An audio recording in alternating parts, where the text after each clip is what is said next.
Hello and welcome back to another episode of Ranching Reboot, your favorite regenerative ag podcast that challenges the conventional thinking on farming, ranching, and food systems. Today, we're diving deep into the innovative practices of regenerative farming with our expert guest, Ben Notterman. From the trials of managing paddocks in the rain to exploring the potential of tech collars for cattle tracking, we're set for an enlightening discussion. Before we get to that, I want to talk to you a little bit about the Harris family and Wild Ass soap for just a few minutes. A couple of weeks ago, I asked in a Spotify poll how many of you considered using CBD products as part of your daily routine. Most of you have not, and that's okay. You can get the benefits of CBD without smoking it or eating it. For example, if you've ever used a roll-on like Icy Hot or something like that to soothe your sore muscles, the stuff is even better with some CBD in it. When I wake up with a sore neck, or like today when I'm tired and sore from throwing calves all weekend, which is something I learned I might be a little bit too old and out of shape to do much anymore, a pain-relieving CBD relief stick provides near-instant, long-lasting relief. You can get one today by clicking the link in the description and using the code REBOOT for 10% off your first order. Support for this episode is also provided by my amazing patrons on patreon.com/Red Hills Rancher and my subscribers on Spotify. If you'd like to show your support for the podcast and encourage me to continue making great content for y'all, smash that subscribe button. And don't forget to like, share, and subscribe to Ranching Reboot. We'd love to hear your thoughts on this episode, so please leave us a review or send me an email at redhillsrancher@gmail.com. Your feedback helps me provide you with more great content. Thank you for your support. Last thing, if you're tired of hearing the ads and the intro reads and you just want the podcast starting with the intro music, that's what subscribers get. So go check it out. Hey, you want to make a podcast? Spotify's got a platform that lets you make one super easily, then distribute it everywhere and even earn money. All in one place for free. It's called Spotify for Podcasters, and here's how it works. Spotify for Podcasters lets you record and edit podcasts right from your phone or computer, so no matter what your setup is like, you can start creating today. Then you can distribute your podcast to Spotify and everywhere else podcasts are heard. Video podcasts are also available on Spotify. And when you want to take your conversations with fans to the next level, Q&A and polls are the best way to get them talking. With Spotify for Podcasters, you can earn money in a variety of ways, including ads and podcast subscriptions. Best of all, it's totally free with no catch. I highly recommend you give it a try. Download the Spotify for Podcasters app or go to www.spotify.com/podcasters to get started today.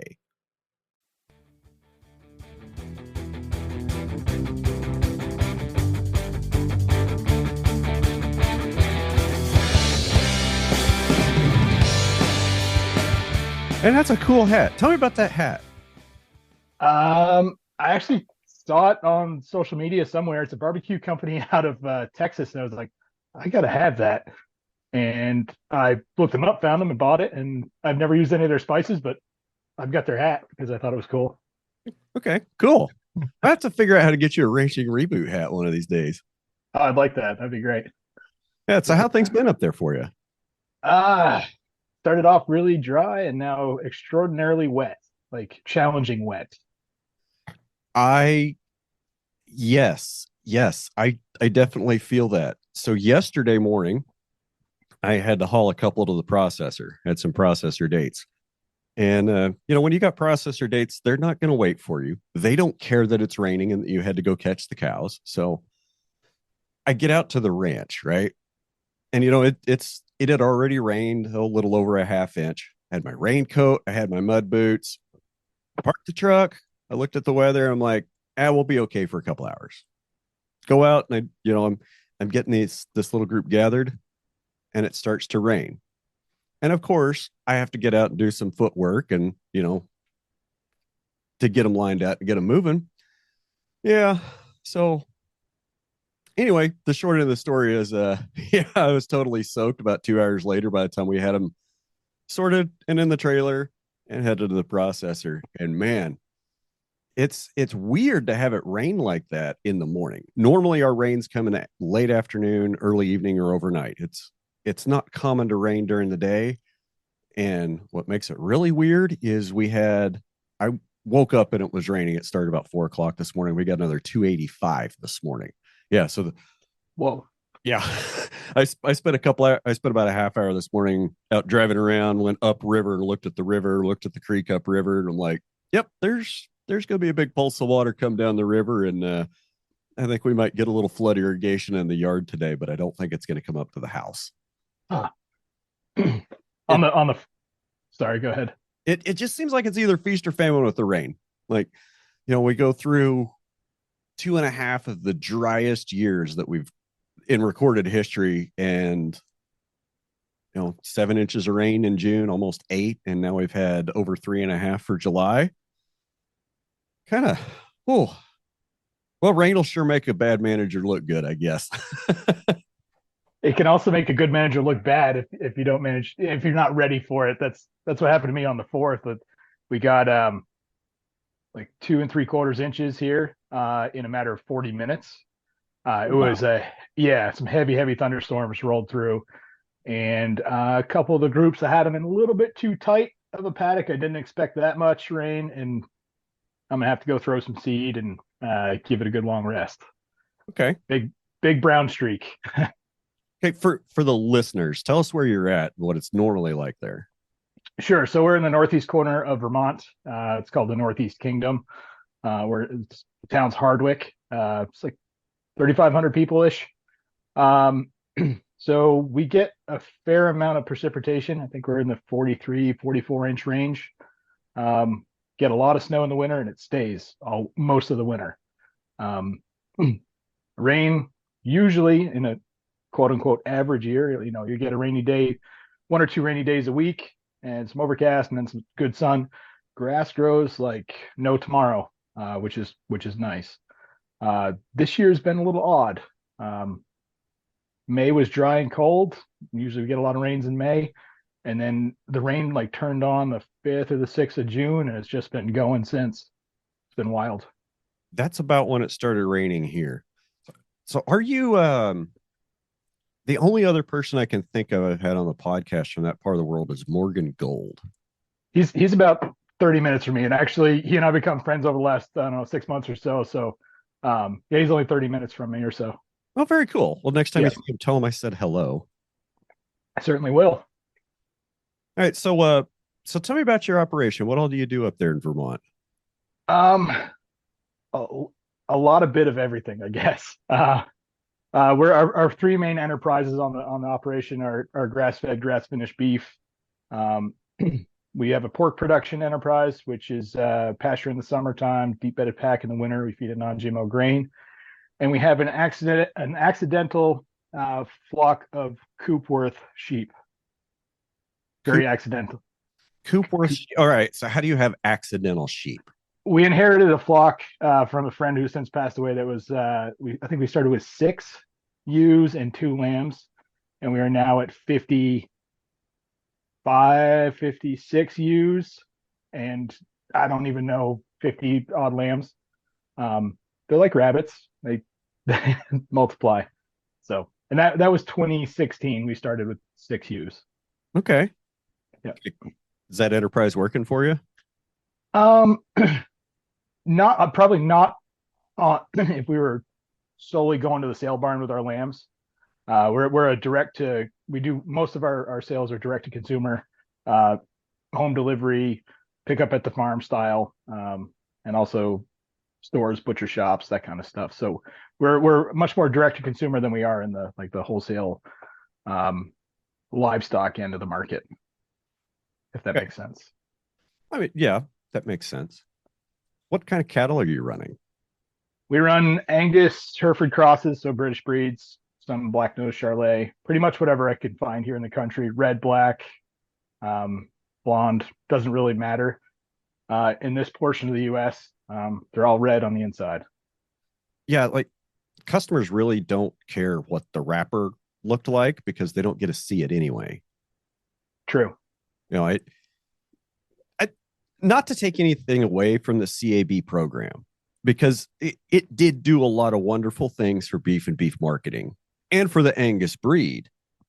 But I think we've just over rotated so far. You listen to the Angus Association, NCBA, and all those folks talk, and they're like, oh yeah, nothing makes it through that doesn't meet these criteria. Like, okay, so the guys that peel the hide when it's black, they paint the toes, and the inspector, like way down the plant, he's looking at that to say that it meets criteria. I've had guys tell me that they just look at the carcass. Like it's not even a mark sometimes. It seems so easy to cheat that, right? It seems so easy to cheat that and have that diluted. And I don't think the customer really understands what they're buying anymore. I think they've been lied to with what they're buying. I mean, yeah, where do you draw that line of distinction? Here in the Northeast, a lot of dairy farms are crossing their Holsteins with an Angus sire, throws a big black calf, maybe a white underbelly, but you can't tell me that's the same as an Angus on Angus or a black baldy or something along those lines. Just looking at the frame and the carcass differences, it's kind of head scratching. Yeah, an Angus Holstein probably won't marble or finish very well, but they'll get pretty big and pretty lean. They'll actually do well. We used to finish grass fed Holstein steers, so that before we switch the British breeds. So Is it it, just takes longer, a I lot was going to longer. ask, how much longer? 33 to 36 months. Okay. What's I'm sitting here thinking that's kind of about my growth cycle. And that's when my boys are finally getting their full size and finally, having their big boy pants on. It's not their second summer, it's got to be their third summer, and that's just the way it is. And what kind of disadvantage does that put a guy like me, or somebody that's doing the beef on dairy that's got a 30 to 36 month finishing cycle? Puts us at a pretty strong disadvantage to the guys that have genetics in a sugar beet pulp or a corn ethanol facility next door, and they get that stuff, and they get the byproduct for dirt cheap. It's it's an interesting problem to overcome, but then again, we got to differentiate ourselves in the market. And there was a thread on Twitter, I can't remember if it was yesterday or the day before, not going to call anybody out, but it was somebody saying, I'm tired of everybody in ag saying that their way is better. Quit telling people to do it different. Quit telling people your way is better. There's room for all kinds of producers at the grocery store. I mean, she has a point. But on the other hand, if we don't start, calling out some of these practices, ecosystem destroying practices, soil erosion, the spraying of all the chemicals, the reliance on high energy feed to produce cattle as fast as we do, sooner or later, those things are going to start winding down and coming to an end, because the next generation of beef consumers, your customers, my customers, they want a product that's traceable. They want a product they can trust. They want to know that it's not full of antibiotics, that it didn't have a bunch of crap sprayed on the food that animal ate. They want to know those things, and that kind of traceability is impossible with any of the big four. I'll throw down the gauntlet and challenge Tyson, Cargill, Marfrig, or JBS. Let's see your transparent traceability from the calf to the plate, every shot record, every move record. Let's see it, because I can do that. You can do that. And we do that because that's what our customers want, right? Yeah, the traceability has really come to the surface on our end. Um, and like you say, shake the hand of the person or the farmer who feeds you or the rancher who feeds you. And people love that connection and then love that level of trust. I mean, they buy into your story, they get like invested in what you do. So that transparency and traceability just adds one more feather in our cap as a way to differentiate ourselves from what's on the grocery store shelves. The phrase shake the hand that feeds you. I put a lot of time and thought into that, and it never occurred to me to trademark it. And honestly, I don't think I should. I just want everybody to understand it. You know, shake the hand that feeds you. Number one. And it's so simple because it works for everybody. You can use it on vegans. You can use it on vegetarians. You can use it on hardcore carnivores. It's awesome because even vegans, their arguments start to disappear when you tell them, okay, shake the hand that feeds you. I support your choice to be vegan. I fully support your right and your choice to be vegan. May not agree with it because I think it's a stupid choice, but tell me why. Explain to me why you're vegan. And well, I guess when it comes right down to it, a lot of them are vegan because they don't like how animals are treated and they don't like the environmental destruction from animal agriculture. But then when you tell them things like, about the renewable fuel standard that we're cutting down rainforest to plant palm oil plantations, and then they start looking at what palm oil's in. Why do we have to go to palm oil? Because somebody decided that it was unhealthy to fry shit in beef tallow and pork lard? Like, okay, that's unhealthy. So now we're going to cut down some rainforest and plant palm oil trees. That makes sense. And does animal agriculture drive rainforest destruction? Sure. Okay, there's some of that going on. In Brazil, they're cutting down rainforest so they can plant corn and soybean fields to feed cows and feedlots. So is animal agriculture destroying the planet? There's a strong argument to be made that there's a lot of environmental damage. But the flip side of the coin is we can also heal that damage with a lot of this, with agriculture, with practices that heal soil. And maybe that's the next thing we need to start trying to tackle and figuring out a catchphrase for. Because shake feeds you as a catchphrase. It's not the cow, it's the how. I've seen that one a bunch, so it's like we know cattle are a tool in our quiver to help improve soil and heal the land, right? So, but they can also be a giant sledgehammer in a finished nail situation, which is what it is in like the giant feedlots and the deforestation. So that pendulum can swing hard either way, and it's just which way we swing it. What do you see the future of protein production going towards? Do you think we're going to continue down the path of consolidation and commoditization of everything? Do you think things are going to stabilize, or do you think we're going to start seeing more people adopting regenerative practices and getting away from the high input commodity farming? Well, obviously, I'd like to see the latter because that's a segment I'm in, but I'd like at least to see more of a regional food supply. Like New England is where we are. There's a lot of people. We have a high capacity to produce food. So if we can build regional food systems that aren't drawing from, I know we can't grow citrus here, avocados. Like obviously there's some things that people aren't going to be willing to give up. Well, they can grow those in Texas and in Florida. True, but I've yet to see it happen in Vermont. So it's the point would be we can grow that stuff a lot closer to home than importing our avocados from Central America and our limes and whatever. Yeah, exactly. So if we can build a regional food system, I think that's going to be, as things maybe get fossil fuels stay high, inputs are high, and producers maybe start seeing the impact of where their dollars are going and what they're spending it on as far as inputs, narrow down and really buckle down and say, okay, how can I affect this regionally? How can I supply my region instead of pushing out, beef from California to the East Coast, or East Coast beef to the West Coast? It doesn't make any sense.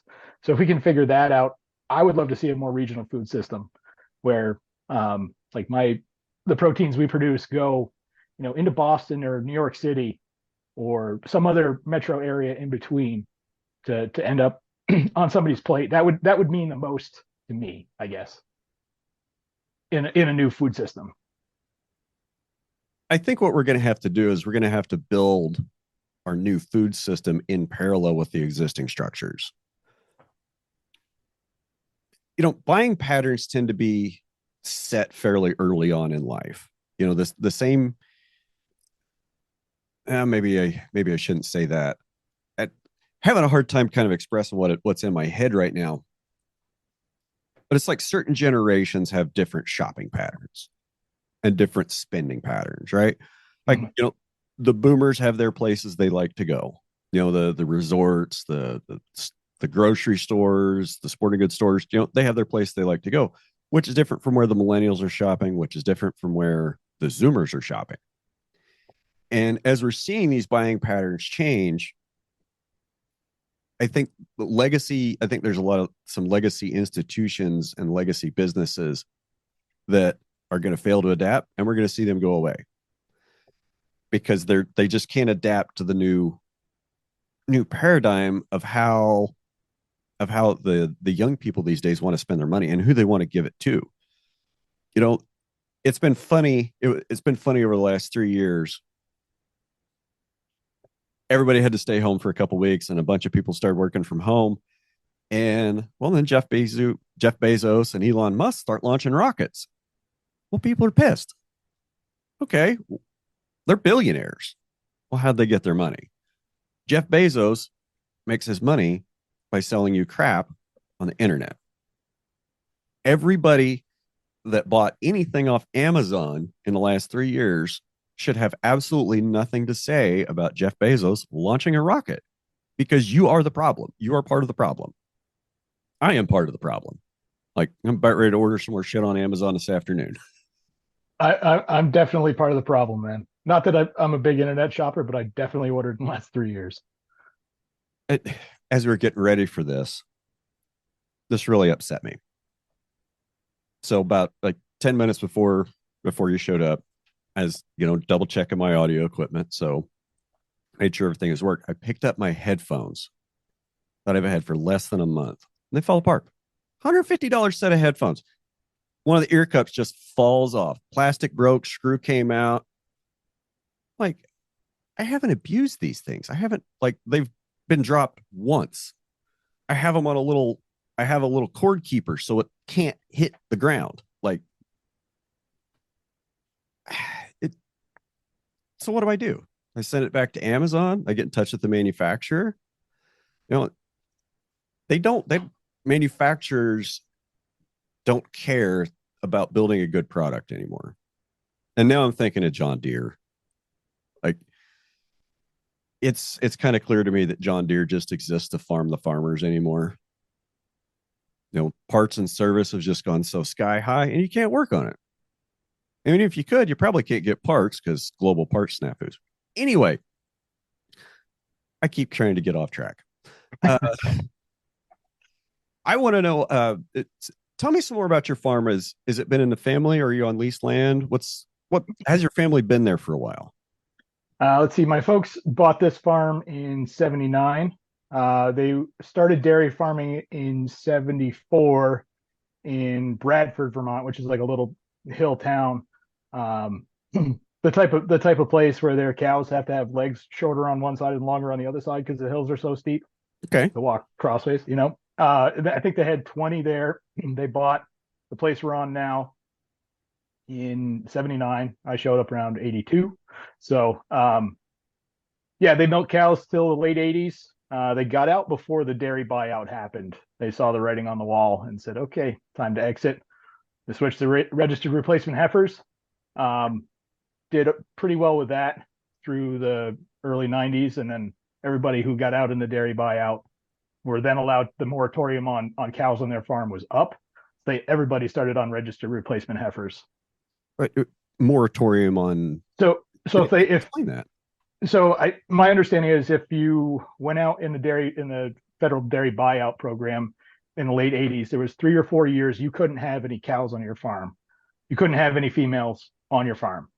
So there was a giant oversupply, and this is how it's been explained to me. And then so you had to have no cows, no dairy cows. You could do beef and whatever else, but you couldn't have any milking cows on your place until the contract was up for 3 years because there was a drastic oversupply of milk. And then when those 3 years were up, everybody started back into the register or into the replacement heifer game. And that's when my folks shifted to grass-fed Holstein beef. So that was early '90s. So we were buying wet calves from dairy farms, 2, 3 days old, and raising them up to 3 years, 36, 40 months, whatever it was. Um, yeah, so we were a 60 cow dairy farm, and now we're making beef on that farm and not milking cows. We've got me really interested now about about the dairy thing that happened in the 80s because I guess I don't know anything about it.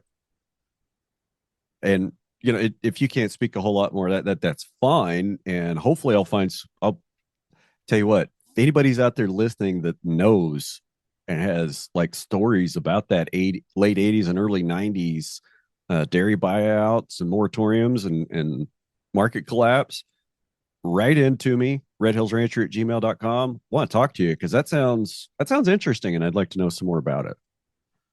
Yeah, I wish I knew more about it. These are table stories, dinner table stories that my dad has told me over the years. Um, and I don't know if it was the Northeast Dairy Compact or if it was one of the other moves around that time to save the milk market and the dairy industry. That so I don't know if it was regional or if it was nationwide. That I'm not sure on. Well, I mean, the time period definitely makes sense. Late 80s. Um, you know, I wasn't real old back then.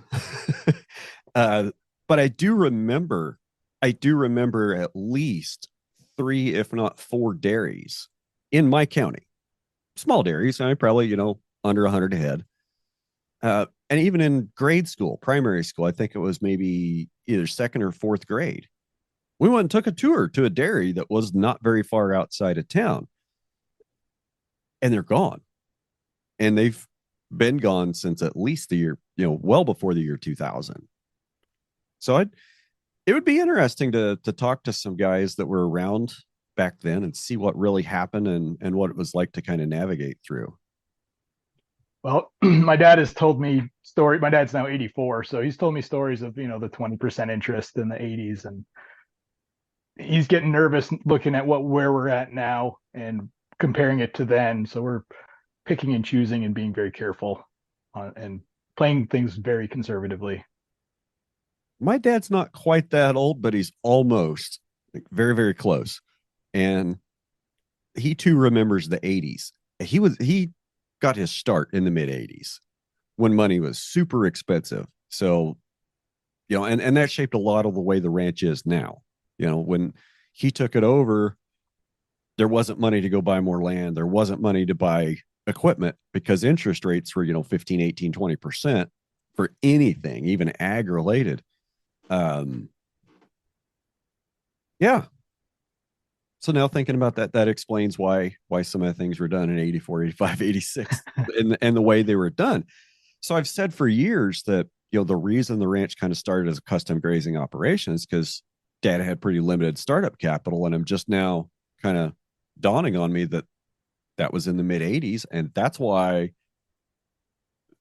of the reasons why our kind of our family culture is very debt adverse and very risk averse is my grandparents lived through the 30s and my dad lived through the 80s, all trying to farm. And I guess my family also made it through the 50s, the big crunch in the 50s here trying to farm. I can't imagine the challenges of like the 30s and then of the 80s. And if I think thinking about what we have now and the challenges we face, I feel like they're entirely different challenges, but not quite as scary because we have so many more tools in our quiver. Um, a lot more information at our fingertips versus obviously the 30s and then again at the 80s. So I don't know. It's a different feel, I think, but it's still there's that pressure's there.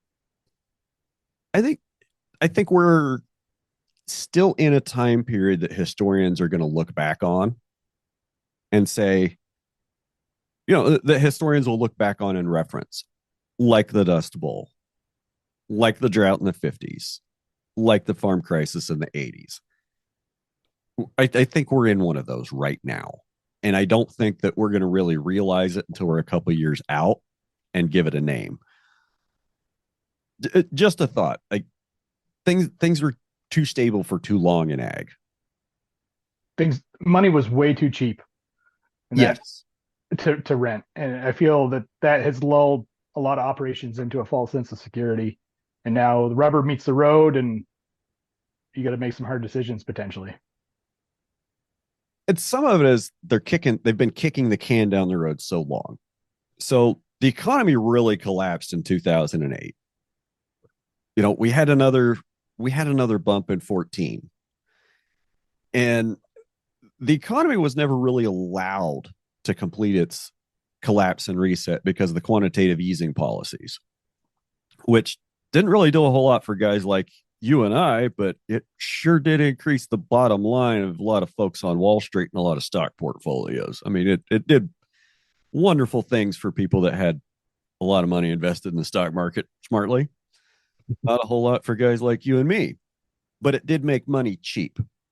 And, yeah, it was nice going into John Deere and getting 0.9. Hey, that's pretty cool. It's nice going to Polaris and getting 0.9 or 1.9 or going to the bank and only having to pay 3% to go buy some cows. That was great. But I tell you what, when those rate increases started coming in, things got scary real quick. And, looking at 7, 8, 9% interest rates for a lot of stuff, things aren't trading. I think 9, 10% interest right now is going to be as catastrophic long term as the 18s and 20s were in the 80s. I think you're right. I mean, that's money costs real money to use now, and that, yeah, it's gonna be a hard change and a hard shift for some folks, I think, because they've just been, like you said, kicking it, keep nudging it out, nudging it out. One thing I think everybody would agree that's changed majorly. I noticed it in January, and it probably happened before then because sometimes I'm unobservant. But I noticed all the social media platforms, and Facebook was really bad through the whole month of February. I would log into my personal page and I would get like one of 3, one of 4 sponsored content. Okay. That's not too bad. 25% ads, you're going to get that watching network television. 42-minute show, 18-minute ads in an hour. You're welcome. So that's pretty much normal. So then I switched over to my Red Hills Rancher profile. Dude, my feed for Red Hills Rancher was 90% sponsored. Sponsored or ads. Anything I tried to post, whether it was on Facebook or Instagram, I post it, and of course, 3 seconds later, you get that pop-up. You want to boost this post? You want to boost this post? If I didn't boost a post, less than 100 people would see it. Didn't matter what I posted. Less than 100 people would see it. So my theory is all the social media and tech companies were just a little bit late to the game. Because, last year I was getting rate increases for my, on my line of credit. It's fact of life. I think all these tech companies, they don't have an idea how to make money. They didn't really have a plan to make money. They just had a plan to grow their user base and maybe figure that out later. And now that all the venture capital and all the investments dried up because money's not free anymore, every platform has been scrambling to try to figure out how to increase cash flow. I signed up for Twitter Blue. Couple bucks a month to have a check mark by my name, increase post visibility. Has that been worth it? Yes.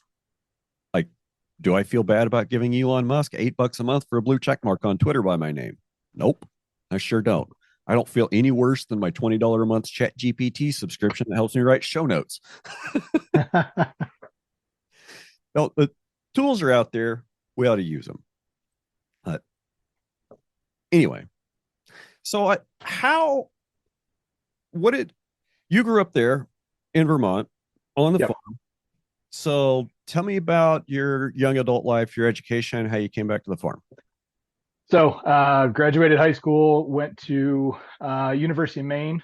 I got a degree in forestry and forest management. Worked as a forester for some years in northern Maine, for a year, and then I did some stuff here in Vermont. When I was in northern Maine, it was 7 hours to anywhere. And I was like, it was 7 hours to Boston, or 7 hours to go home to visit my folks. And I was like, maybe this isn't quite the right spot for me. So I came home to Vermont, Started a few different businesses, was kind of helping out on the farm. At that point, we were only finishing maybe 25 steers a year. We had a very strong farmers market presence. We were doing five farmers markets a weekend between my dad and I, peddling meat, both beef and pork. And I had a firewood processing business, and so it kind of evolved like slow steps back into the farm role full time. Um, then I took a job from 2014 to 2019 teaching at a high school tech center, teaching forestry and land management, and running the farm full time. So that was a challenge. That was 2 40-hour a week jobs or more, and that wasn't really sustainable. So I'm no longer teaching, and I'm just playing in the ag field. And that was teaching in a government run school. Just like our regional tech center. I don't know what New York calls it, BOCES. I don't know. It's vocations like welding or HVAC or whatever. Yeah, VOTech. Yep. Okay. So I had a full day program. It was a really cool program. I just couldn't manage both the farm and that and have any level of sanity or energy at all. So I don't think I could be a classroom teacher unless the classroom was the pasture. The woods were our classroom. Like it was really cool. It was a full day immersion program. So we were from 8 to 2:30 or 8 to 2. We were inside when it was crappy outside. We were logging, producing maple syrup, doing forest management stuff. So it was a lot of outside hands-on stuff. I'm also not a very classroom-oriented person. I'm a learn with the hands and learn by doing type person. So it fit my style well. Like I said, it just wasn't sustainable to keep investing that much energy into both. So 2019 was like the switch. I went to Ranching for Profit, and that opened my cue the bell.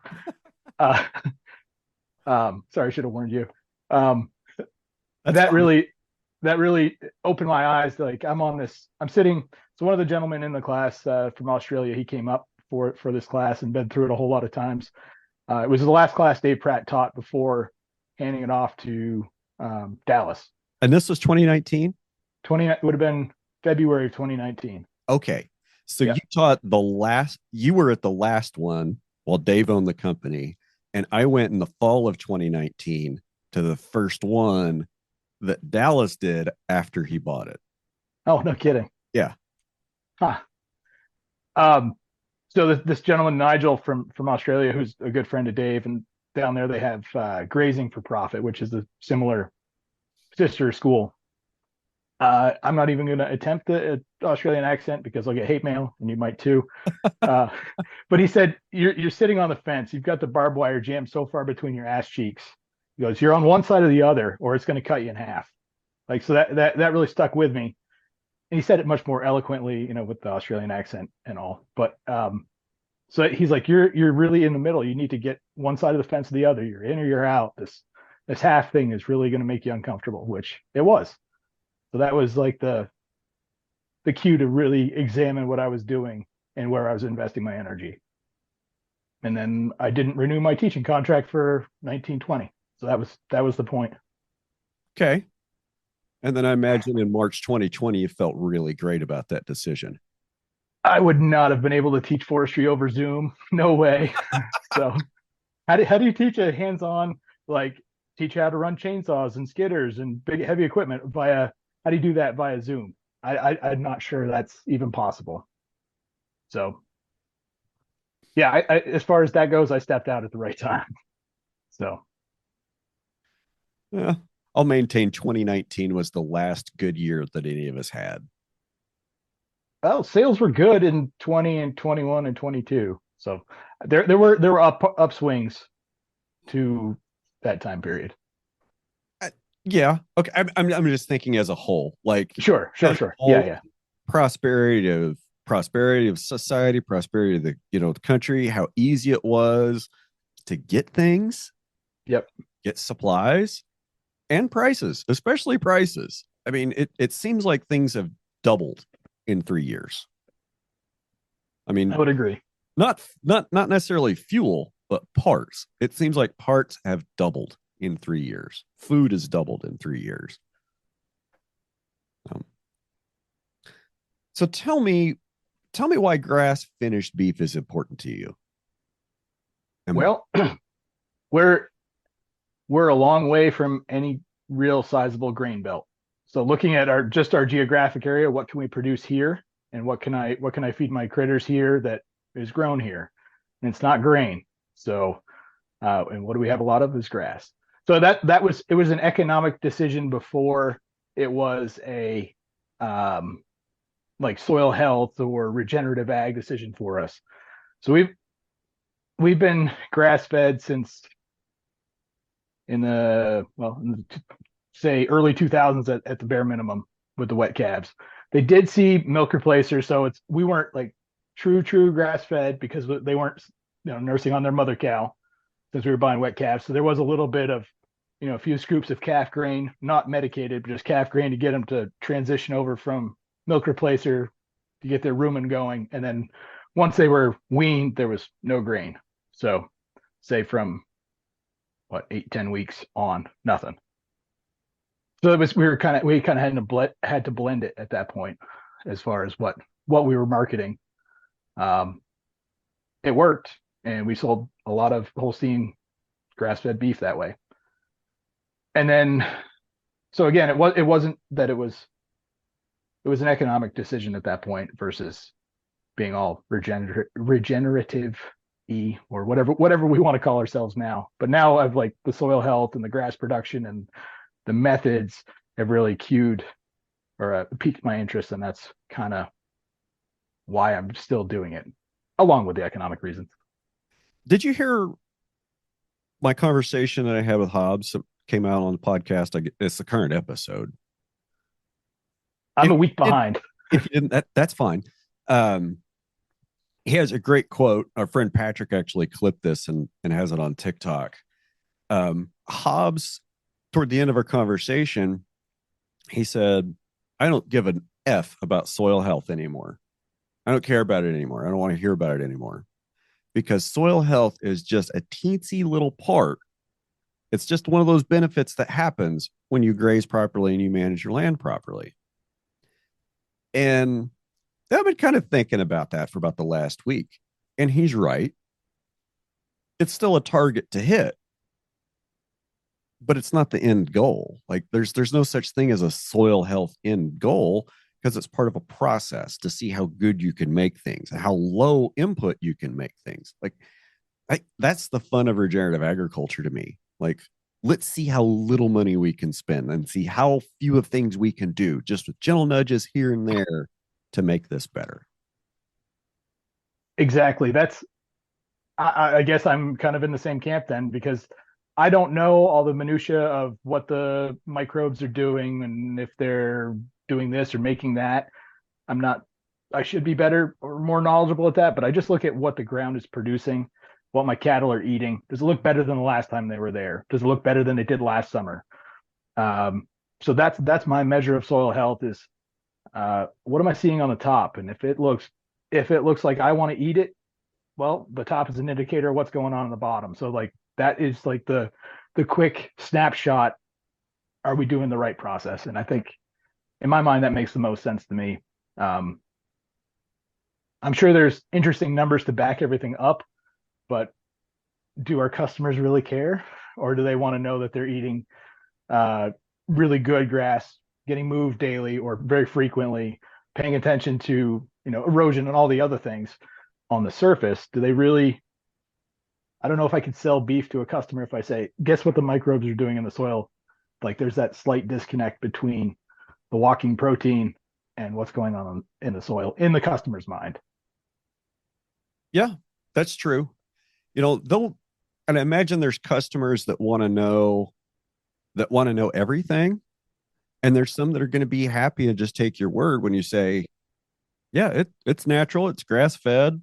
We don't fertilize. We don't spray anything. No hormones, nothing. No hormones, no antibiotics. It's as close to a natural animal that you would find in nature as possible. Mm-hmm. And,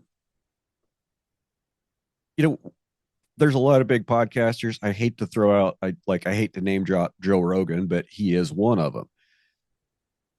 And what I'm talking about is, he's always talking about how he loves to eat elk and why elk is a good meat, that it's, from the wild and it's eating, it's from the wild and it's natural. And yeah, it's lean because animals don't store any more fat than absolutely necessary in nature. I mean, it's economy. And what you're doing, what I'm trying to do is that analog, right? Okay, you can hunt deer here by putting out a corn feeder and planting a food plot and putting your deer blind 100 yards away. Do people call that hunting? Yes. Do I call that hunting? I would generally call that a bait and a shoot. Hunting, like, if you, the kind of hunting I would like to see somebody do out on the ranch is, let's get a recurve bow and you go stalk that deer in the pasture. Like, I wouldn't charge somebody to come do that. I would almost pay money to see somebody do that, because that's hard. I mean, it's, and hunters think that, I don't know how I got off on this. A hunter's like, if they don't get one every time they go out to the woods, they're going to be disappointed. The lions in Africa, they have like a 20% success rate. Cougars have like a 20% success rate. Bobcats, wolves, coyotes, even hawks have like 20%, 20, 30% success rates on their hunts. They'll make pass after pass and take shot after shot on prey and not get it. It's hard. It's supposed to be hard. Well, but what I'm saying is, we're raising animals that are more content in their natural environment and that have one bad day in their life. Like, even when we work calves, don't like to show a lot of that on social media because there's an animal rights activist around every corner. And sometimes it's kind of hard to explain. Like, do you really have to throw that calf down that hard?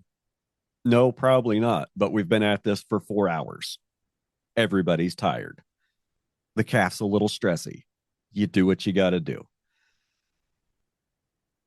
But then you put it in context to somebody and you're like, look, we're taking 200 basically brand new babies to the doctor's office for the first time.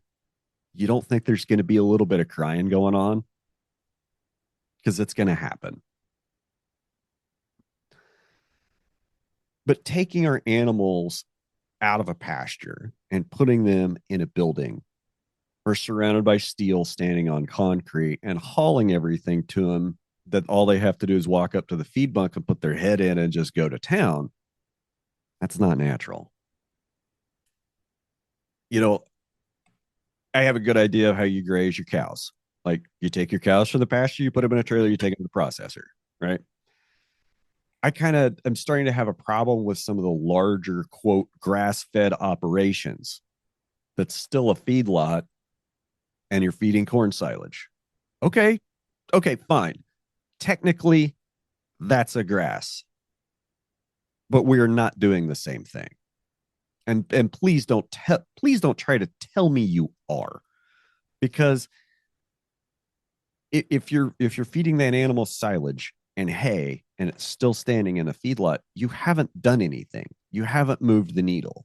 You're not saving the environment. You're not providing a better life for those cows, and they're not on a better diet because you're feeding them the same thing every day. I don't know. I can eat tacos. I can eat pizza.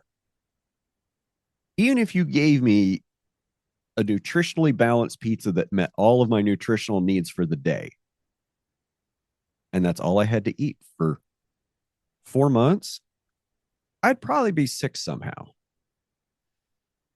And that's what we do to our cows. And we wonder why we have health problems.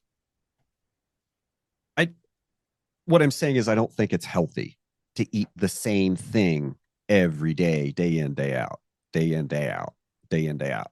We need variety. Our animals need variety. And it's a lot easier for our animals to find that out in the pasture. Absolutely. The variation I think is key. I mean, they might be for our local area, we lots of orchard grass and clover, and then there might be in the wetter spots reed canary, and then there's vetch. So they get like that balanced salad bar type situation, which variation is good, I think.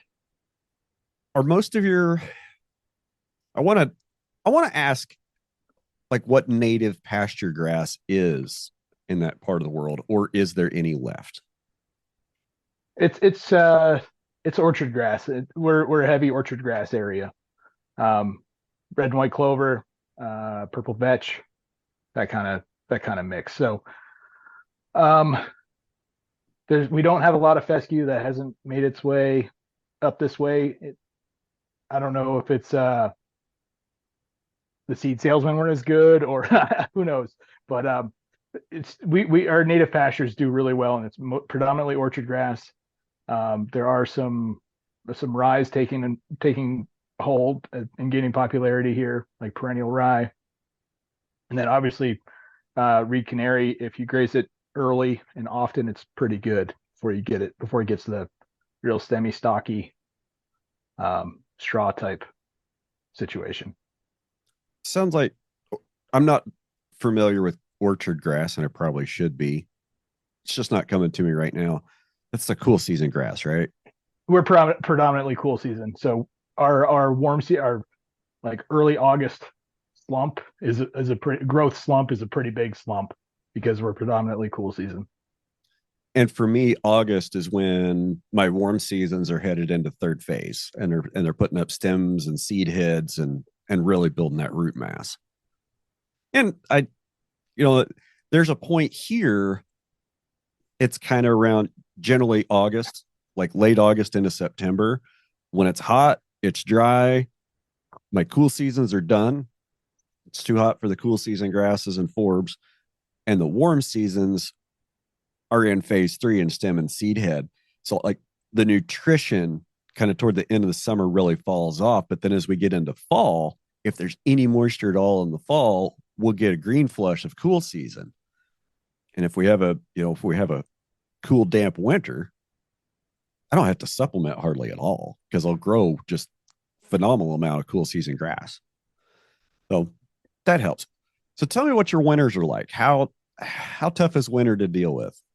Um, it's definitely a challenge.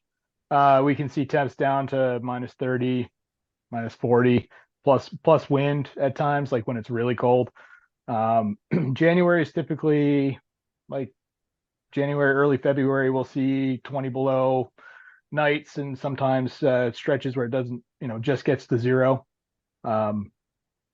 And we get snow usually in the first part of December, and it stays the whole winter in a quote unquote normal winter. The last bunch of winters we've had, the snow was a bit slow to come, or we had big rain events like in early January or end of December instead of cold and snow. So I suppose you could graze here year round, and I'm not saying you can't do that here, but it's a big challenge because we get a massive amount. We also get icing, and that makes it. I think the animal would expend more energy trying to find forage than to what it would gain from finding that forage. So that's typically here. All the cattle go to either winter yards, or there's a large amount of now empty dairy barns. They're not milking anymore as the dairy markets have shifted. So there's lots of housing, and there's lots of farmers who still like putting up feed. There's a lot of feed available, whether that's grass, corn, whatever, depending on your markets. So that's pretty much everything comes in. We get like 4-foot deep frost, 5-foot, 6-foot. So also winter water is a challenge, unless you have the infrastructure in place for it. So just seems simpler. Just put them in a barn.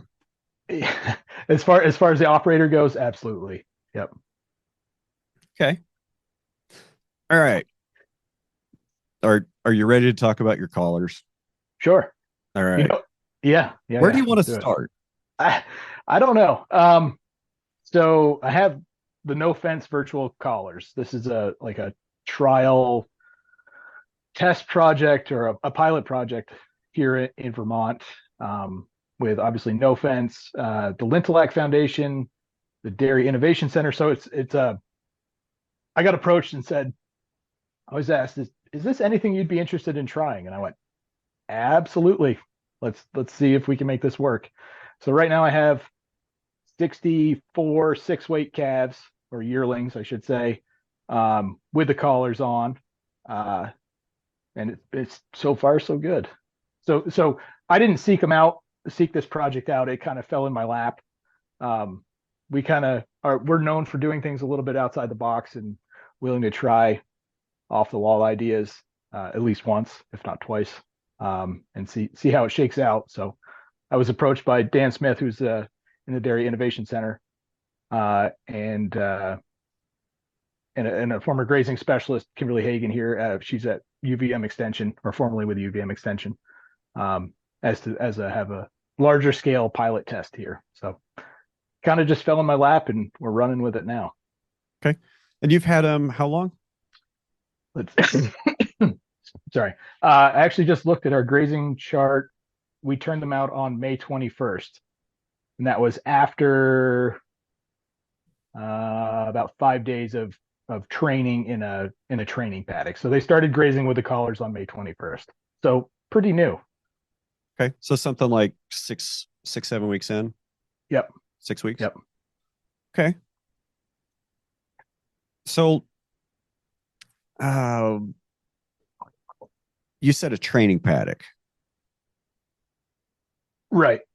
So I did a fair bit of internet research on how to use the No Fence and set up the training on the No Fence collars. They've actually got a pretty robust YouTube training regiment for the operator, which is super handy. So this technology originates in Norway and is now just making its way to this side of the pond. I guess it's been around 10 or so years in development over in Europe, and it's just making its way this way. So the training paddock, I've got probably a 2.5 acre small pasture that I have high tensile fenced, hot wire. And so we put these calves into this paddock with the collars on, all activated, all registering on the app. By the way, there's an app on your phone. You can move the cows with your phone. It's pretty wild. And you set one virtual boundary. And so they have hard fences on 3 sides, and then they learn the auditory tone, and then followed up by the electrical pulse in this hard fenced area, and it's an internal boundary. So we're actually using these collars as a replacement for daily poly wire setup and takedown. Okay. So I'm not there. Our trial is inside a 3-wire high tensile pasture, so we're not at risk of them wandering into the road if the battery dies or something catastrophic fails like that. They're still contained. We're using them, essentially strip grazing them with the collars as their front and back fence. Okay.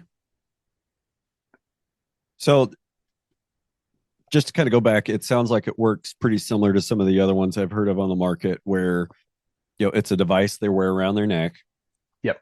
And some sort of a GPS chip inside. And when they get close to the boundary, the program boundary, it's going to give like an increasing audio alert.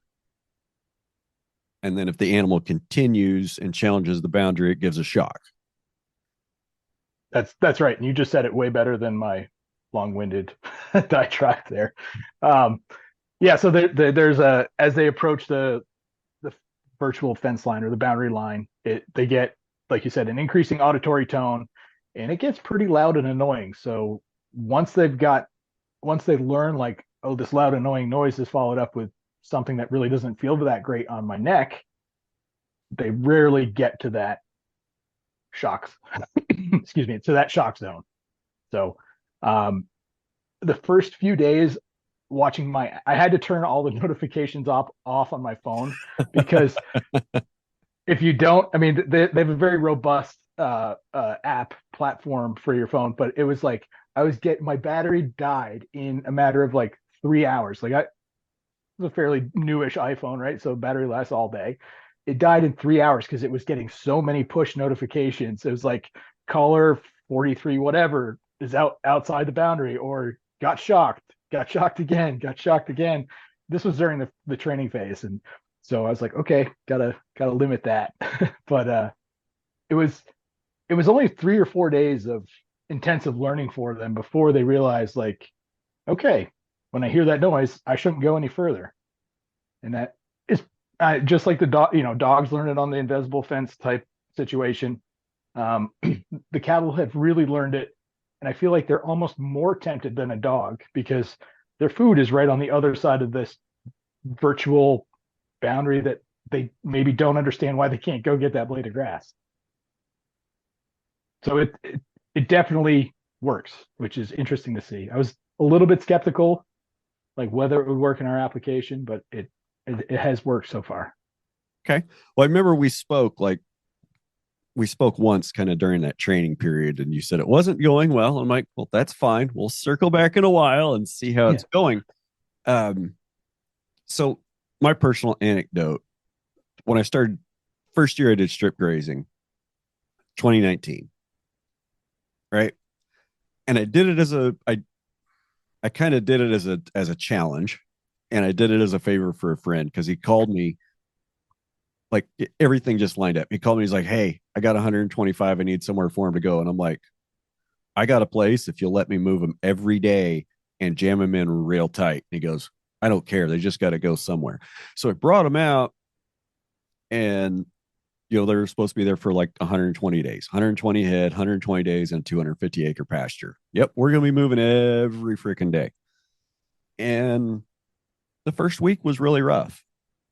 Like, I am not gonna lie, the first week was interesting because these cows had never seen hot wire. Like, he literally went and gathered them from an 800-acre pasture and brought them and dumped them off in me. And I've got them fenced into 2.5 acres with a hot wire, and they've never seen hot wire.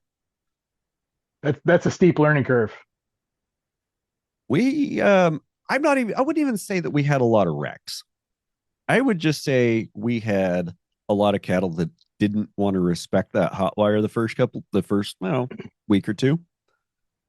You just go out, you just go find where they're at, shove them in a corner and build a fence around them, and then leave and come back a couple hours later. And if they've blown that out, you shove them in a corner and you build a fence around them.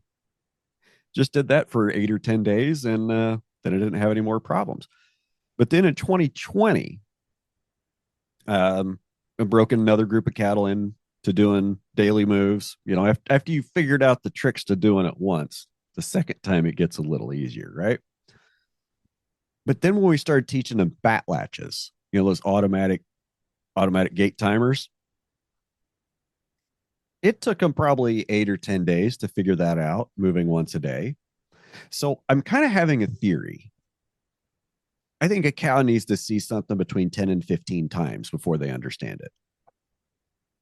And if you can show it to them 5 times a day, you might be able to do it in 3 or 4 days. If you're showing it to them once a day, take 2 weeks. How do you feel about that? I think you're spot on. When we get a green group in like yearling calves, it is because normally we move with poly up until this year.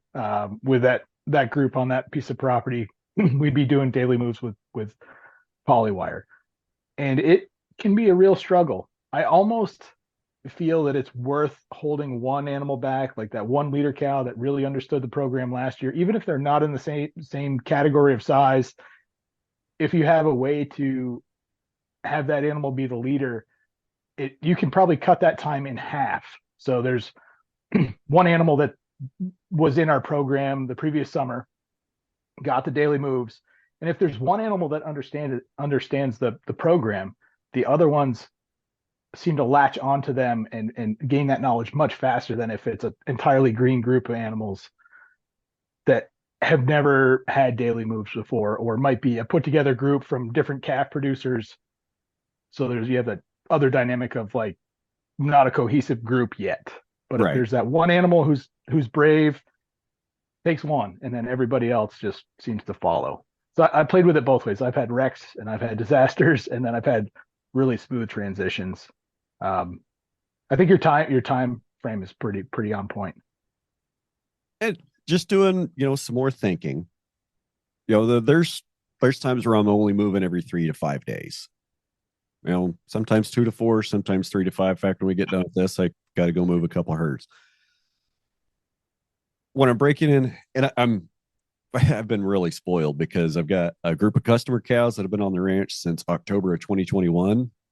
Tim, love you, buddy. Those cows, like, I go out there and honk and holler and have the gate open. And 5 minutes later, they're all moved. I don't have to worry about it. When I want to catch them, like getting them in the pen, catching them, it's just so super easy. Just commingled right at a month ago. Just brought in some cows to commingle with mine. I think we've only moved them 5, 6 times now. It's still a challenge. There's about 60 of his that just don't understand the program. But there's a big bunch of them that just melted right in with mine. Just drive out there and holler, and I've got a couple lead cows that love to come see me and lick my ear and eat cake out of my hand. Gotta have a couple of those because those bring the rest. Those lead cows will bring the rest. Absolutely. One thing I have noticed with a virtual fence or the no fence setup is we're not there every day. They don't experience a human walking close to them, putting out a fence, taking up a fence, letting them through. So when we do go, there's still a level of flightiness that, or unfamiliarity, I guess would be the term, with getting handled by either myself or either one of my employees. So it's like that's a trade-off. You don't have to go every day, and it's really easy to move their boundary on your phone. But then they're not as used to the human contact when you do go. So then they're like, ears are up, and their stress level's a little bit higher. They're like, this is new. What's going on? Versus the days when you're setting polywire, they know as soon as you show up, they know what's up. They're ready to go. So we noticed that my employees and I were just talking about this last maybe 2 weeks ago. Like the attitude changed between being there every day, setting polywire, being familiar with them, and then the no fence collars. I like that. I like that because I've had some of those same thoughts myself. And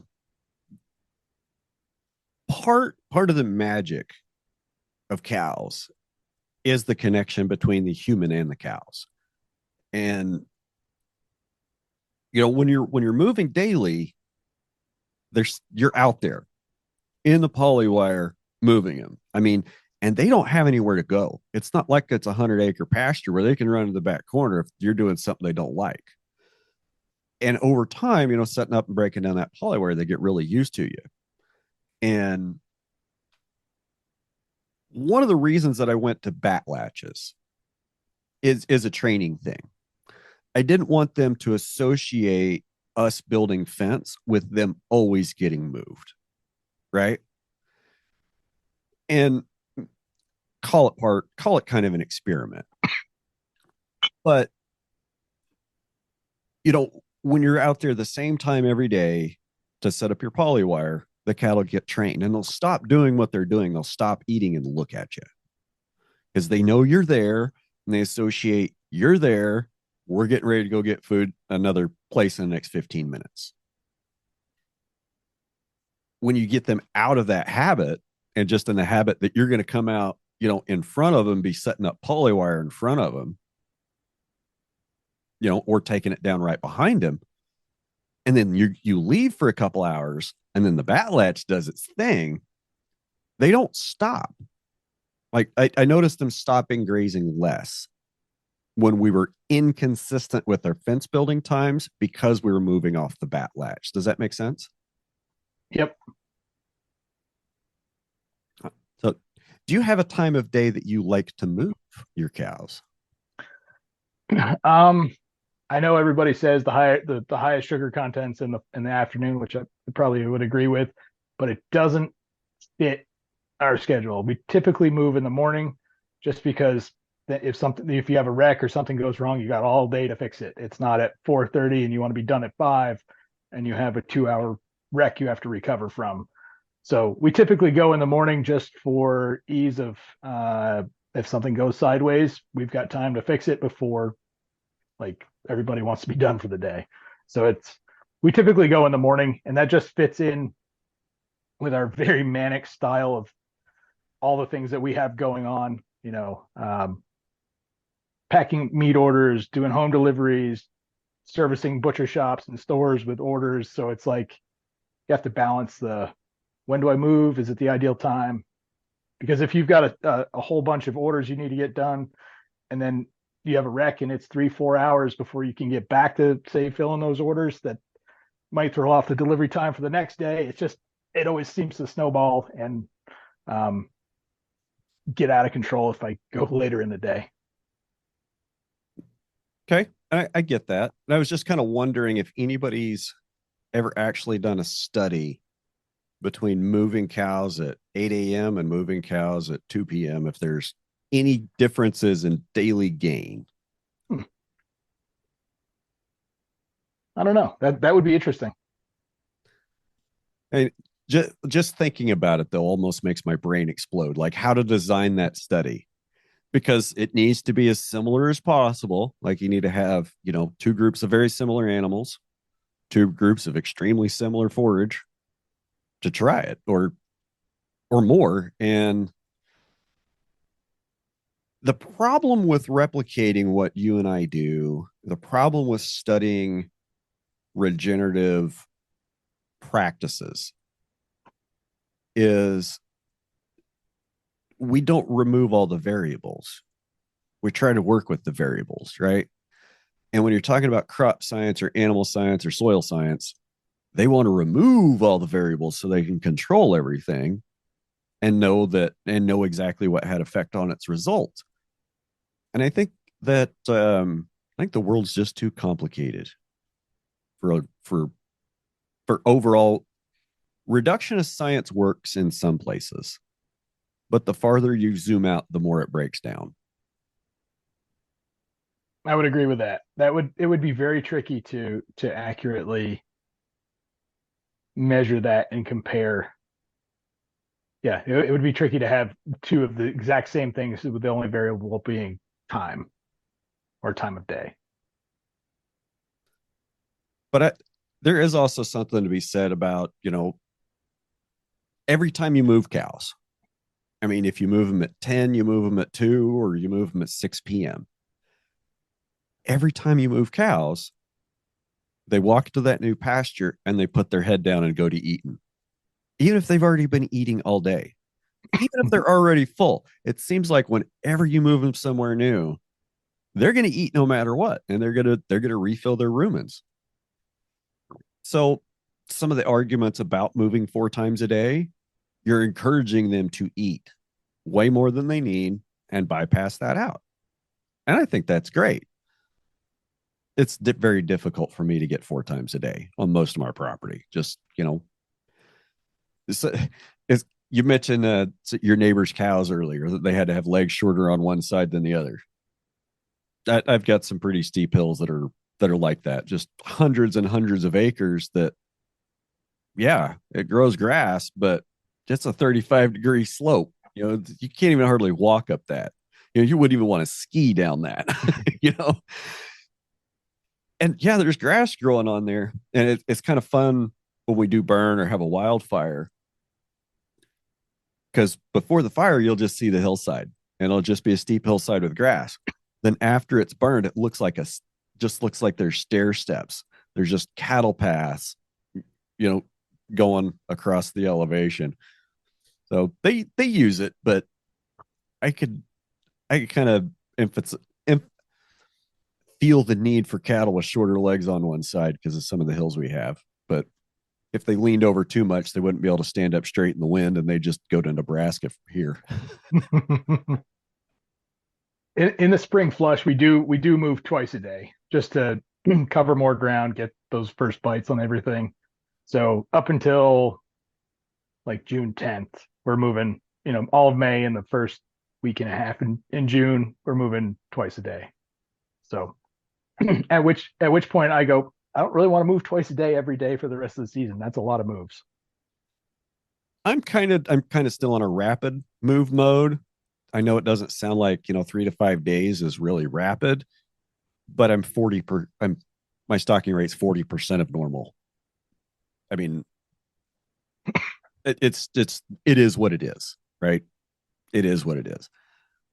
I don't feel bad that I'm that far understocked for the rain that we've gotten. I don't think I'm really understocked for the rain we've gotten. I think it looks better than it is right now. I think people will be surprised of what the winter is going to bring. Well, you guys have taken it on the chin the last bunch of years with being so dry, so it'd be a nice switch potentially for you to have some good stockpile. And we've had a couple of really, really ugly, super cold snaps too. I mean, this last year, 2023 wasn't bad. Oh man, that February 22 cold. Oh, that was rough. But I got to take a quick break. I'll be back in just a minute and then we'll wrap this thing up. Right. Sounds good. I like coffee way too much. It's already 90 degrees here, so I'm well on the water. Coffee was much earlier today. It's only supposed to be like 77 here today. What I wouldn't give for that. But it's like almost 100% humidity and 90 right now. I think our humidity is probably going to be up there fairly high with almost 3 inches of rain overnight. So, but I'll take 70. I'll take 77, 78 any day over 90. Like I lived in Virginia for 8 years while I was in the Navy. There were days where it was like, I'd look at the forecast and be like 82, and I'm like, oh, it's not going to be that bad. I'd get off work on the boat. You're carrying a trash sack, down to the end of the pier. By the time you get there, you're just soaked. Yeah, 82 degrees, no wind, 99.8.5% humidity right on the ocean. No thanks. Yeah, no, I'm not built for that. I'm built for like 50, 60, and that's good. I'd take hoodie weather any day. Like if I could wear a hoodie to work every day, 365 days a year and be comfortable, like that's probably going to be my happy spot. I don't know where that exists though. Yeah, I've yet to find that also. So tell me what you like about the collars. I like the tracking aspect of the collars. Um, it's really interesting. It would be kind of hard to show you on the screen here, but I need to make a video on the social medias about the app itself, like the interface. It's really interesting to see where they go when they go into a new paddock. Once they realize that the boundary has been moved, and where do they go? In the app, there's a tracking feature, so you get like these really high green intensity areas where they like around a water tub or a salt lick or a mineral tub, but then also where they prefer to go inside the paddock. So I'm trying to figure out or correlate where they're spending time in each of the paddocks and what's there, what draws them there and what holds them there. Obviously, we know shade will do that, but this is in the wide open where there's no shade. So what's growing there and what's growing there solving a deficiency in their nutritional plane? Like, are they eating whatever it is because they're deficient in something, or is it just because it's really sweet and it tastes good? Yeah, that's the data that I'd be really interested to understand is why did they all go over there and eat that? Why did they ignore this other plant? Why did they eat this plant this morning and this plant this afternoon? Like just being able to understand the grazing patterns of how they actually use a pasture would be so invaluable to me. I'm not sure that okay, invaluable. What the hell am I going to do with it? I don't know. But it'd just be really fascinating to understand, like if they have certain areas that they consistently go to loaf and ruminate and sleep. They have consistent areas where they go through, throughout the day to eat certain things. Why are they going there? Well, let's go find out. Let's go clip that, or let's go see, let's go see how much of it they ate. Like, that's the kind of data that really, really fascinates me. Um, will the no fence collars also give you like health and activity, like a health picture or in an activity state, so you can tell kind of what they're doing and if the animal's healthy, or if you need to maybe bring that one in for some attention? Uh, it will warn you if the animal has, or the collar, whether it's on the animal or has slipped off the animal, hasn't moved in a number of hours. I think the threshold's like 6, and then it'll start pinging you like, hey, this collar is not moved in 6 or 8 hours. So maybe it's 8 hours. I don't remember which.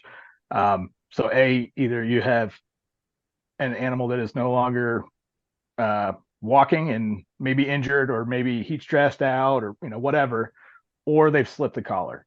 So at least if they've slipped the collar, you can go find this collar. Obviously, because you can on the app, you can do the little blue dot and you can walk right up to an individual collar icon. So you it would be hard pressed to not find a collar that's come off.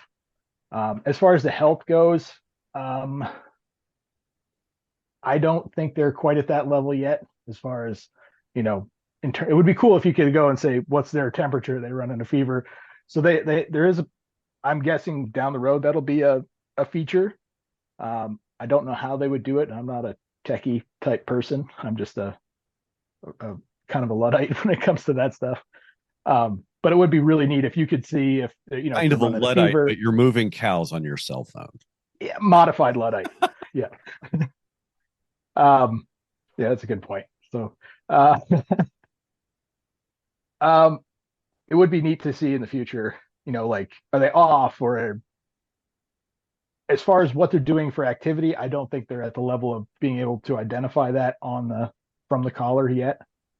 Like, just grazing, resting, moving, whether uh, they're grazing or resting. Like, I guess that would kind of be the discrimination for me, because that kind of plays back in with the heat map of where they were. mhm. Okay, yeah, we know they're going to congregate around shade, where they're going to congregate around water. But why'd they congregate way the hell over the far corner of this thing where there's nothing there? Why'd they congregate there? Well, were they congregating there resting, or were they congregating there eating? Those would be really good data points. And it may be that I haven't figured out how to do that on the app yet. Maybe it's there and I haven't discovered that layer inside the app or inside the collar control panel. Um, but I feel like the data you do get is number of tones, like auditory warning tones, and then number of electronic pulses. And they're always the ones that test the boundary. Like every time they're the ones that get like 10 tones a day, or a number of pulses a day. And it's always the same critters. Always the same critters. And then there are ones that get like no pulses, no tones a day, that are definitely like the hangbacks and watch, and or maybe the smarter ones because they let the dumb ones go find the edge. Um, or the brave ones, I should say. If I get a phone call that there's a cow on the highway, I could probably tell you what her tag number is. Yep. Yep. There's just going to be some in every group that are going to be more curious and some that are less curious. Just like people, there's some of us that want to ask more questions. There's some of us that ask some really dumb questions, and there's some people that don't ask questions at all.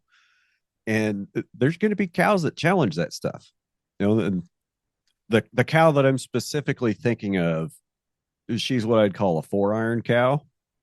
Like, there's a different brand on at least 4 different parts of her. Each one of her ears had at least 2 holes in it. So she'd been around a block, but she's given me some good calves. But her horns are just have scratches all up and down the front side. Like, chick, I know what those scratches are from. Like, those are only made by barbed wire. You're sticking your head through fences. I know what you're doing. So she's always like, she's a problem child. Like, Is she always on the cusp of going to town? um, she has been scheduled to go to town. She was scheduled to go to town last fall, but she jumped out of the trailer and then jumped out of the corrals and then beat a 5-wire fence to go back and stand in the middle of the herd. She's committed. So the next time she gets loaded, she's not getting loaded in a freaking half-top trailer again. Full top, full sides. Next time she's captured, she's getting in a trailer full top, full sides. Oh man. Oh man. So yeah. And she's a special case. Everybody's got one. And if you don't, you're probably not being truthful. All right. So what would you like to see? What would you like to see improved on the collars? So what I've noticed over the last, whatever, 40 odd days, 45 days that they've been out there, I'm not sure the battery is up for daily moves because you update the collars one of two ways. It's either via cell signal if you have the cellular service in your area, or Bluetooth. And that is, you got to be within 150, 200 feet of the collar. So, well, there's a number of things. I'll kind of run down my wish list on improvements. But the first thing would be battery life. So if you're doing a lot of pasture moves, creating a new paddock, assigning them to a new paddock, they move into the new paddock, and then they get tones and pulses as they learn the new paddock. And that for us, it's like almost every day. Excuse me, the battery life has been dropping a little bit alarmingly. Like some of them are at 50% right now, and they've only been out for 40 days. There is a solar panel on the unit, but I don't know that if it is potent enough or strong enough to keep up with the daily moves. Like I don't necessarily know the history and how they're used in Norway and Scandinavia. Are they giant paddocks that these animals are turned out in and they just stay inside it, or if they get updated regularly or moved daily? So since we're using it as a replacement to polywire strip grazing, there's a lot of updating, a lot of communication with like the no fence server, the satellite. So I think there's a bigger battery drain than if we just turned them out into a 100-acre pasture and left them for 20 days. You know what I mean? Or like a modified slow set stock, I guess you would say, which I'm sure the battery would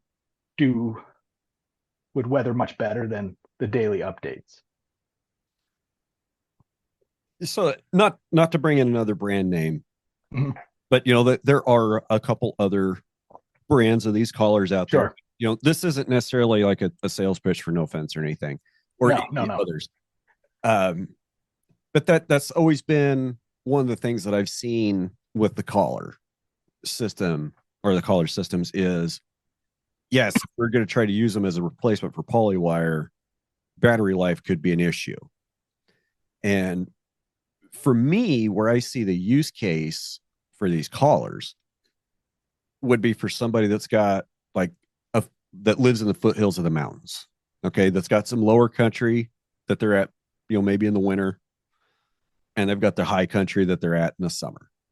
And the high country, they're not going to walk over a 14,000 foot mountain range. I mean, your sheep might, your cows probably are not, because cows are just too lazy. And there's also, some natural type barriers, in that kind of movement. And you're on a larger landscape and not quite on daily moves. I think that's more the use case and the original use, from Scandinavia and Norway that they had is, they're down in the valleys for some of the year. Okay, we don't want to all fence this off, but it's the same thing. We'll just, put them in here. Then before we send them up to the mountains, we change batteries on the collars and they go to the mountains and we keep track of them, move them around a little bit. But the battery life is, and the alert, that's, I think that's the challenge. I think that's the challenge is getting a light enough battery that lasts long enough to do what the collar needs to do. And batteries are great. I think the modern technology batteries are great, light years ahead of where lead acid batteries and AA's were when we were kids. But they're still, I think we're still a technological incremental leap away from batteries being where they need to be. Like we need to have another technological leap in energy density storage to make batteries effective and viable. Like battery powered airplanes, yeah, not quite there. And that's the driver. I mean, even cars. Like Tesla weighs like 5,000 pounds, and half of that is the freaking battery. So I, that's a challenge that I hope will be solved. And then that will allow us to do, you know, better battery storage would allow us to do collars on a daily move a lot more effectively, or like what Hobbs is doing 4 times a day. 4 times a day would be pretty cool. That would be that would be ideal. I just thought of something. There's on the battery life there, because this is a pilot study. There's like the folks at the Dairy Innovation Center who have logins to these collars. There's myself and my 2 employees, and then I think a sixth person. So I don't know if because we're all so curious, we're logging in, looking, and it's pinging the collars, that is also a drain on the battery. So I can't be 100% that it's the daily moves. Like if it were one person dealing with them, and you're not checking them all the time because we're curious, this is a new thing. So every time we open an app, it pings the collars. So I wonder if, or if you leave the app open, again, I'm not a tech expert, but I wonder if that has also contributed to the drawdown of the battery, because we're also curious on it and want to see where they are and what they're doing. And we have a whole lot of eyes looking in on the same collars that maybe wouldn't be an accurate representation if it's like the ranch operator and 1 employee. You know what I mean? Yeah, yeah. I think I was under the impression that like just interrogating the caller didn't have a high energy cost. It was the alert and the Mm, shock that was a real high energy cost. gotcha. You know, I think real time location monitoring is pretty energy costly as well. Um, so there's 2 other brands of collars besides No Fence Right. aware of, and one of them I know that I've talked to, like they specifically had their polling time turned down to help with battery life. Like I think they only pulled collars, every 5 or 10 minutes, which honestly, 5 or 10 minutes, if the animal's moving, it's going to be moving. It's going to be grazing. It's going to be grazing. And you're going to have, I don't really need to know any more than a 5 or 6 minute slice of what that animal did. I don't need to know. I don't think I need to know second by second. Just having the data of where they are in 6 minute blocks, tenth of an hour blocks, and what they're doing I think it would be incredibly useful. And we both got coughing fits this morning. I know. And even more for that, like, long term wise, being able to take a grazing heat map and overlay that with, a carbon storage. How did our grazing do? What effect did we have on carbon storage? That is something I think would be really interesting to find out long term, is what animal impact, what effect animal impact really has on carbon storage, and how that relates to forage production and root growth. So I guess if there's somebody out there that wants to run a study on how effective grazing is at sequestering carbon, we can probably figure out how to do that with some soil sampling and with some collars. I'm actually in one. Now that you mentioned that, 5 year long intensive, a managed intensive grazing study to really see, put numbers with what we all know is going on the surface, like increased forage, but really know what's going on in the soil, to see if what level of carbon are we sequestering, what level of water infiltration are we improving, are we building topsoil at what rate, and just looking at all the microbiology. Again, that's stuff that I'm not super familiar with, but there's the Vermont Land Trust and a couple other operators are doing this 5-year-long study on ground that is fairly new into managed intensive grazing, either from set stocking or hay production. So we have like a negative baseline, or a baseline of not what our operation does, and we'll see what we can do in 5 years. Very cool. Is that just a measurement and data collection type study, or are they working with somebody and paying you for the carbon storage? I think that's the end goal, is to be able to access the carbon markets on a smaller scale, since we're not, thousands of acres like operations out west. We're like, most operations here are a few hundred acres maybe. So if we can quantify what we're doing, I think that they're trying to open up the smaller scale carbon markets in the future. So they're doing deep core samples. They're doing surveys of what's on the top. We're doing grab samples 3 times a season. And then they're doing a forage analysis to see how things are shifting or improving or going the other way, depending on, hopefully not the other way, but how they're improving. So it'll be really interesting to see all this compiled. We're just in summer 2 of this whole thing. So it'll be interesting to see the results in a few more years. Yeah, I'm very interested to see the results and whatever they come out with. Very interested. So, man, I was going to say something else, but I forgot.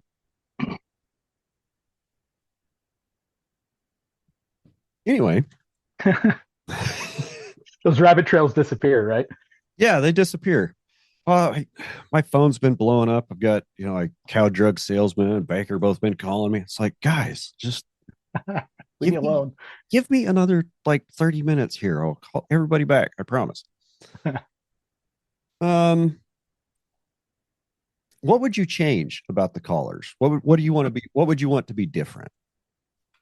From the updating pastures, I think it seems, and again, I don't know if this is a setting I've missed inside the program, but if you're trying to update them Bluetooth, it goes one at a time. So it's like, goes to this one, updates, goes like sequentially. So and that's not even a very big group of 60, say you have a couple hundred mother cows, no cell service, it would take a long time for you to Bluetooth update every one of them to a move. So if there was a way to mass broadcast it and do it all in one ping, that would be easier for the operator. So what we found is we know kind of where we're going to move them before we go. So we set the new paddock before we go there to either move their water or verify that everybody's moved ahead. So it might be 15, 20 minutes, maybe half an hour before we know we're going to be by that property to lay eyes on them. Just so we're not sitting there waiting for the callers to all update. Luckily, we have good cell service there. It's like our town cell tower is 400 yards away, direct line of sight. And that's why we chose that property. So it wasn't like a real remote piece. Well, I'm going to tell you, just because you have cell phone towers, 3 of them within 2 miles doesn't necessarily mean you're going to have good service, because mine has just been less than stellar for about 2 weeks. I've had people complain that they couldn't even call me. What's going on with your phone? It's not even ringing. I'm like, it's not even ringing. That's the problem, or the benefit, I guess. Yeah. Well, your phone's not ringing. Not a problem for me, because I don't answer it when it's not ringing. No. All right. I got to start moving out of here. Where can we find you on the internet? People want to learn more. On the socials as Snug Valley Farmer, TikTok, Instagram, Snug Valley Farm on Facebook, and snugvalleyfarm.com. All right. Not very hard to find, I guess. Okay. I mean, consistent branding is good. Try. All right. Anything you want to close out with today? No, just thanks for the opportunity. Really appreciated it. All right. Well, I appreciate you. It's been a great chat, and I hope everybody learned a little bit about Ben and no fence collars today. Thank you very much, Brian. All right. Get out there and have a great week. We'll see you. If you enjoyed this episode, don't forget to like, share, and subscribe to our podcast. We'd also love to hear your thoughts, so leave us a review if you haven't already. And don't forget to check out the Q&A and the polls on Spotify. Your support helps us bring more enlightening conversations and fresh stories from the world of farming and ranching. Thank you for listening to Ranching Reboot, your favorite regenerative ag podcast.